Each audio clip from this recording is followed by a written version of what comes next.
expense when it came to their daughter.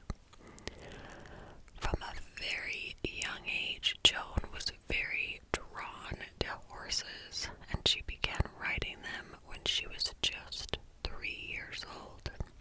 And she really took to it so naturally that it amazed the people around her.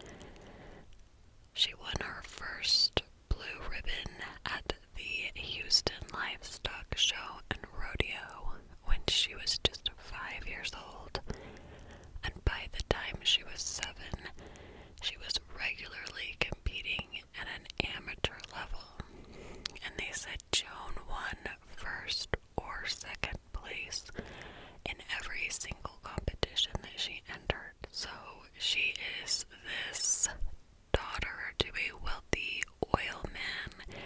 She is showing horses. She's really living a life of luxury, and Joan isn't really used to being told no. After high school, she attended Stevens College in Columbia, Missouri, and her family rented out the entire floor of a nearby hotel so that they could swing by whenever they wanted and visit her at college, and they would have this entire floor just rented out at all times. Now, Joan was a pretty average student. Grades didn't seem to matter a ton to her, and she didn't really need to get good grades. She was rich, she was beautiful, and she was really in college for the experience of college. So while she's in college, she begins kind of dabbling in theater, and she really enjoys it. So she really takes to theater. She loves it. She's very natural on stage, and soon she decides she's gonna go to Hollywood and become a huge star. But her father absolutely forbids it. And this is kind of the first time that Joan is just outright being told no in her life. So she does what a lot of teenage girls would do. She begins this crazy rebellious stage. Now, when I say crazy rebellious, she's not out drinking and getting arrested, but she does get married a couple of times. So, her first marriage was to Spike Benton, a Navy pilot, and it only lasted a few months. And then she did another quickie wedding to a childhood friend of hers, a man named Cecil Burgess. So, by the time she was 21 years old, she had been married and divorced twice. This made her father crazy with rage. That she was getting married like it was no big deal, but also her father hated the men who she had married. So he's really hoping that she has kind of gotten this out of her system, that she's done just marrying these losers. According to him, they're losers. 6 years later, in 1957, Joan finally meets a man who her father approves of.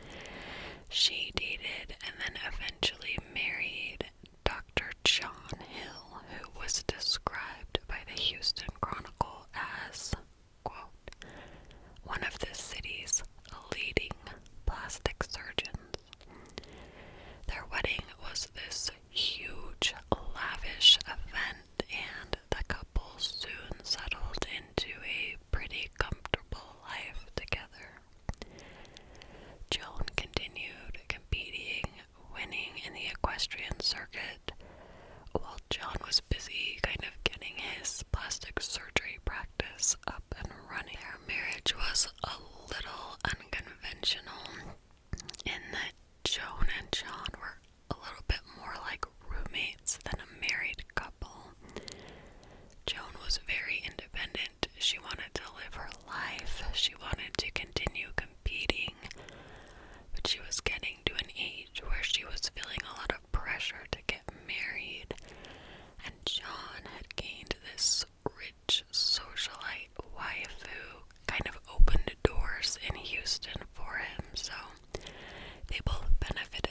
this marriage, but Joan and John Hill became a fixture on the social scene in Houston, even though they led pretty much separate lives.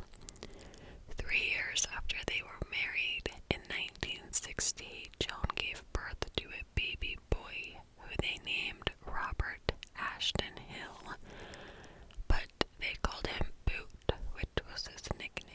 By 1965, the couple had 2 homes in Houston, including this huge farm for Joan's horses.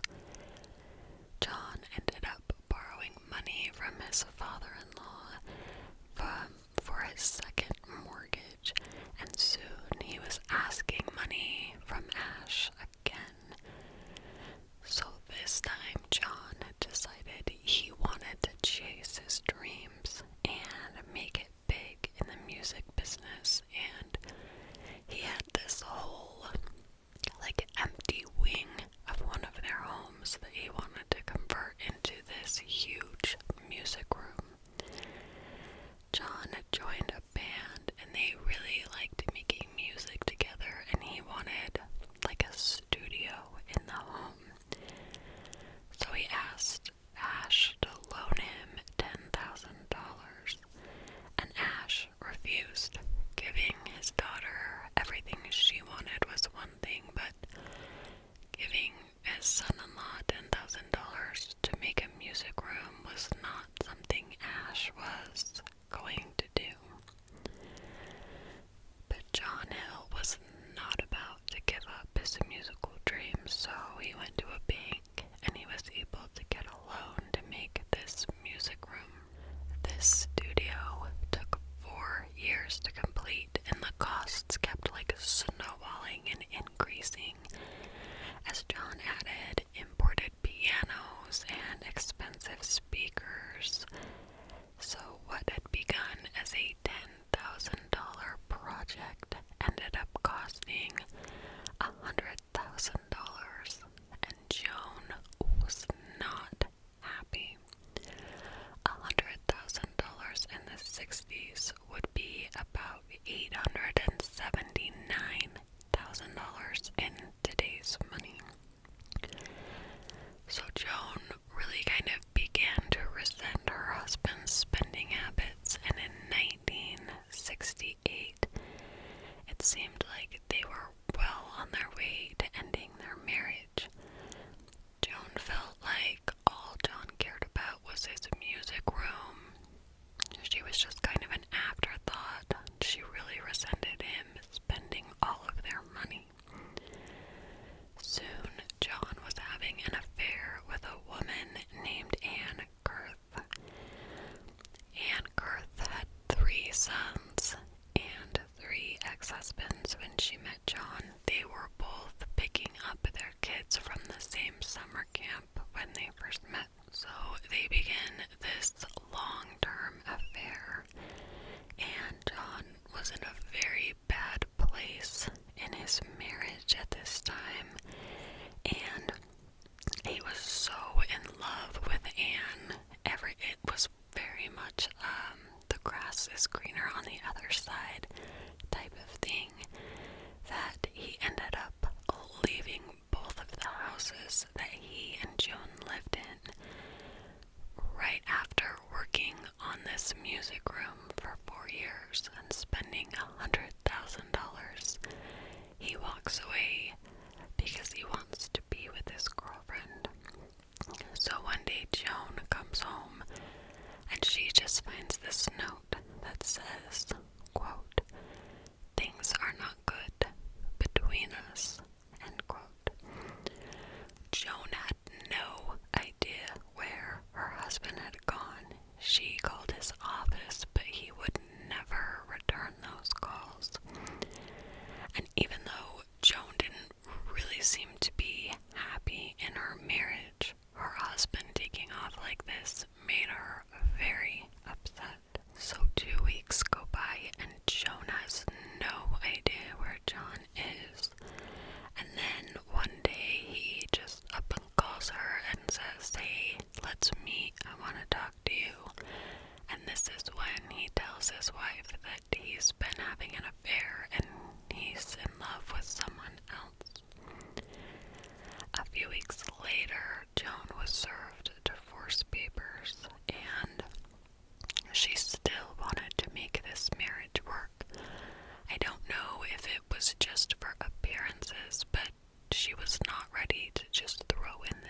this marriage. So her father wants to hire a PI to see what his son-in-law is up to, and Joan is very against this, but it doesn't matter. Ash does it anyway, and his PI discovers that John is living with Anne. So after they found out that he had been living with Anne, they found out that he had then rented his own apartment. And so in December of 1968, Ash calls John and is like, look, I want to have a meeting with you.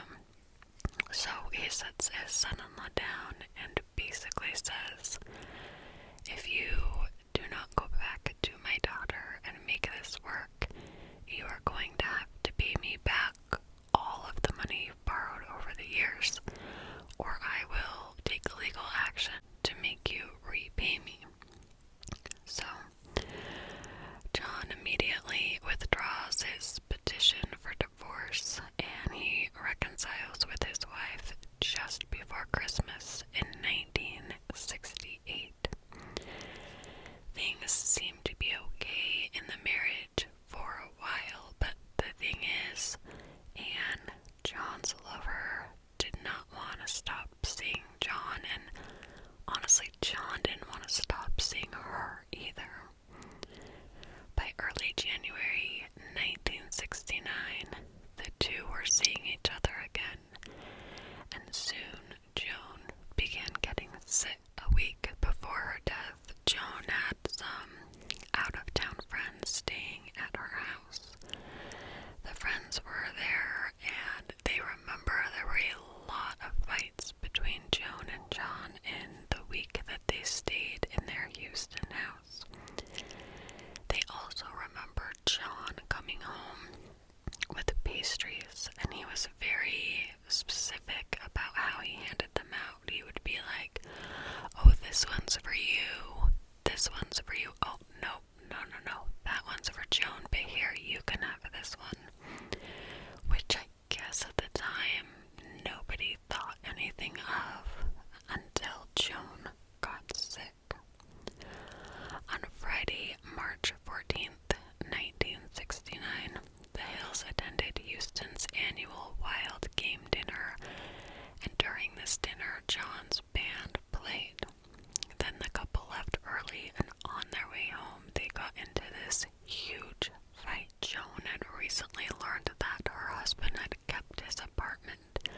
He had taken their son to get a haircut, and then swung by the apartment where his girlfriend was living with his son. So Joan had found out about that.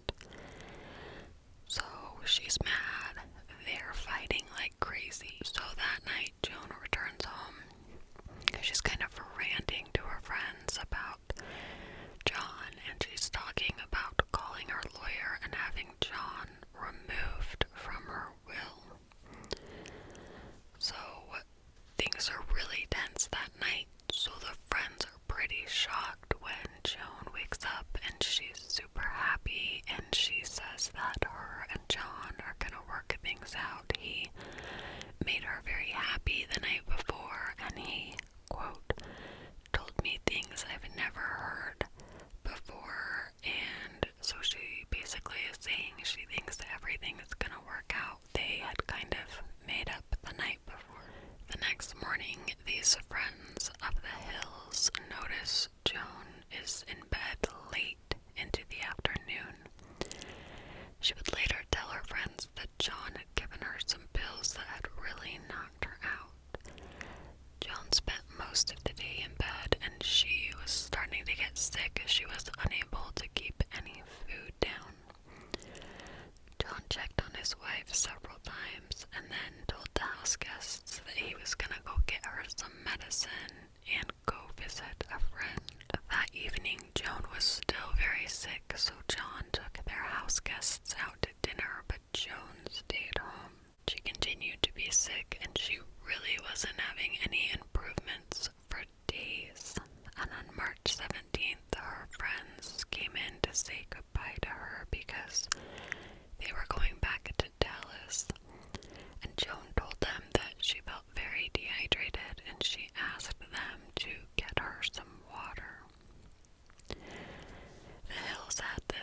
housekeeper, a woman named Effie Green, and once the Dallas friends had left, John told Effie that she was not to disturb Joan because she was very ill. But on March 18th, after John had left for work, Effie decided to go in and just make sure everything was okay. And so she enters the room and she is kind of in shock at what she sees. Joan was laying in her bed in a nightgown covered with her own feces. When Effie helped Joan up out of the bed, she took her in the bathroom and she was pretty much limp. She's trying to clean her up, get her in some fresh pajamas, clean the bed, but it was very apparent that she had been laying like that for days in like her own soiled sheets. While she was getting her dressed, she noticed that Joan kind of started to turn blue. So she gets her back in the bed, and she's frantically trying to get a hold of John, who never returns the calls. Now, Joan's mother, Rhea, had no idea her daughter had been sick, but she just happened to come over to visit her daughter. As she entered her daughter's bedroom, she found Joan lying in, again, a feces-covered bed. She had a very high fever. Rhea calls John and her husband, and she insists that they take her to the hospital. Now, Rhea wants to call an ambulance, and John has arrived at this point, and he insists on taking her to the hospital himself. At this point, Joan is in and out of consciousness. So instead of rushing his wife to one of Houston's top-rated medical centers right near the couple's home, John chooses to take Joan on a 45-minute drive to a new hospital called Sharpston General Hospital, which at the time had no emergency room and no intensive care unit. On the way to the hospital, Joan kept insisting she was going blind, and her husband would say, "It's fine, you're just blacking out." Upon arrival, the nurses came out and helped Joan into a wheelchair, and they took her up to her private hospital room. The medical staff took Joan's blood pressure when she arrived, and it was 60/40, and they thought this has to be some kind of mistake, and they kept rechecking it, but that was in fact her blood pressure. At the hospital, they realize Joan is in some sort of shock, and they place a call to Dr. Walter Bernard, who was named as his wife's attending physician by her husband. John Hill had told the doctor that his wife had nausea, vomiting, and diarrhea. So at first, doctors in the hospital believed she probably just had the flu. But when they arrived in Joan's hospital room, they realized that she was much more sick than just like an influenza. After seeing the state that Joan was in, doctors then thought that perhaps she had a foodborne illness. They took a look at her history and they made sure that she had IV fluids. But the doctor, he wasn't sure about this diagnosis. Influenza, food poisoning, they could make someone very sick, but Joan seemed to be even more sick than that. There seemed to be something else going on. So the doctor consults with one of his colleagues, and they decide Joan is in septic shock.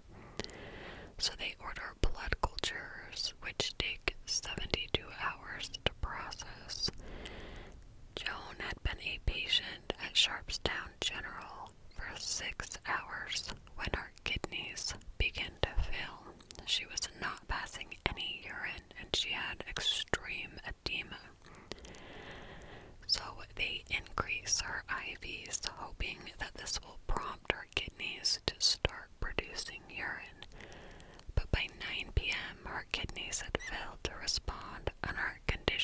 was considered grave. A kidney specialist was called in to consult, and at this point they decide Joan needs dialysis. But they don't have a dialysis machine. They are not equipped with that at this hospital. They consider transferring Joan, but they decide she will not survive a transfer. So they decide that they will begin treating her at the current hospital with peritoneal dialysis. John goes home. I guess he's really tired. So they call him and they're like, hey, we need your consent to start this dialysis. And it takes him hours to come back to the hospital so he can, give his consent. At this point, Joan is kind of in and out of consciousness, but when she's conscious, she's terrified. She is begging her husband not to leave her side, saying that she is extremely frightened. The doctor checked on Joan at 12:30 a.m. on March 19th, and while she hadn't improved, she seemed to be stabilizing a little bit. Her blood pressure had elevated slightly, and the dialysis seemed to be helping her. So the doctor decides he can go home and get some rest. His patient seems to be doing okay. By 2:30 a.m., the nurse noticed that Joan's vital signs indicated sudden heart failure. She ran to the room's doorway and shouted for the nurses to get the resident who was on call, because by this point, most of the doctors in the hospital had gone home. As she did this, Joan slightly raised her head, gasping her husband's name. She tried to breathe and blood just started flowing out of her nose and mouth. The resident tried to save Joan by injecting epinephrine into her heart, but on March 19th, 1969, at the age of 38, Joan Robinson Hill died. So Texas has this law where an autopsy is required before any embalming could take place for anyone who dies in a hospital within 24 hours of the admission. So Joan's doctor tells her husband this, but it doesn't matter. He goes ahead and calls a funeral home and has her body picked up. Less than 4 hours after her death, she's in a funeral home. So she's at this funeral home, and John has told them to get her embalmed as quickly as possible. So they're in the process of embalming her when a pathologist shows up to perform her autopsy there at the funeral home. By the time the autopsy began, she had already been embalmed, but the pathologist couldn't really find any sign of what had killed Joan, aside from a maroon discoloration in her pancreas, and so they decided she had likely died of pancreatitis. After receiving the doctor's opinion that his daughter had died of pancreatitis, Ash began consulting other doctors on the matter. He did not believe this to be the case. On Friday, March 21st, the day of Joan Robinson's funeral, Ash visited the office of the assistant district attorney, and he accused John Hill of killing his daughter. He said the circumstances surrounding her death and her autopsy were just too big of a coincidence. He is telling this guy, look, he took her on almost an hour-long drive to a horrible hospital when they had a huge medical center right by their house.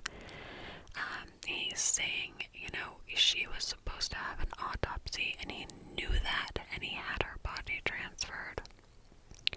He was convinced his daughter had been murdered. So Ash Robinson is a man of many resources, and he ends up bringing several doctors in and having several autopsies performed on his daughter.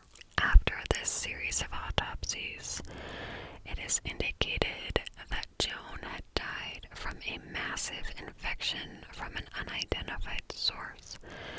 Because the body had been embalmed, they were not really able to determine the exact cause of death.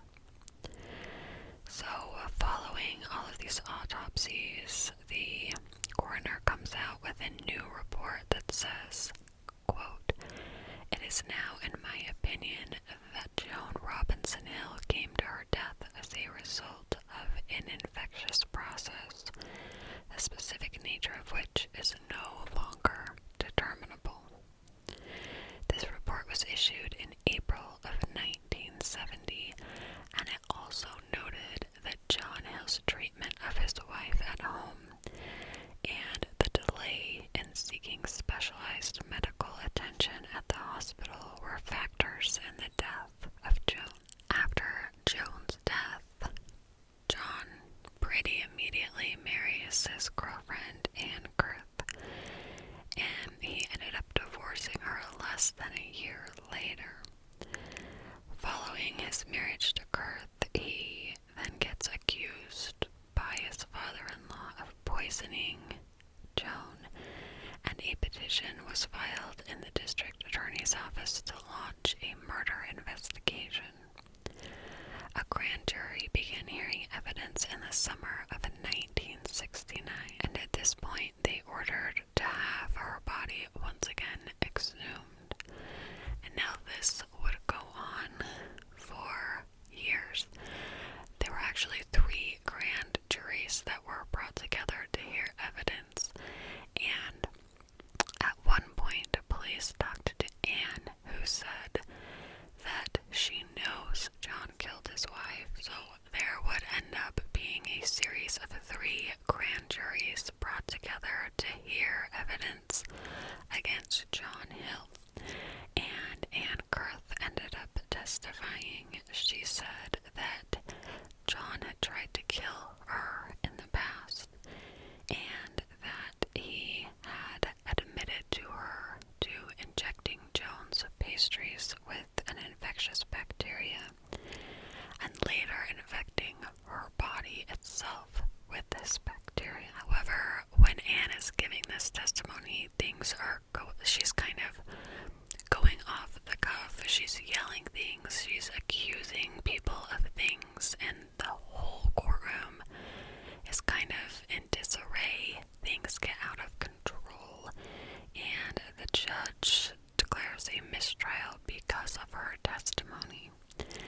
So a second trial is scheduled for John Hill, and it's scheduled in November of 1972.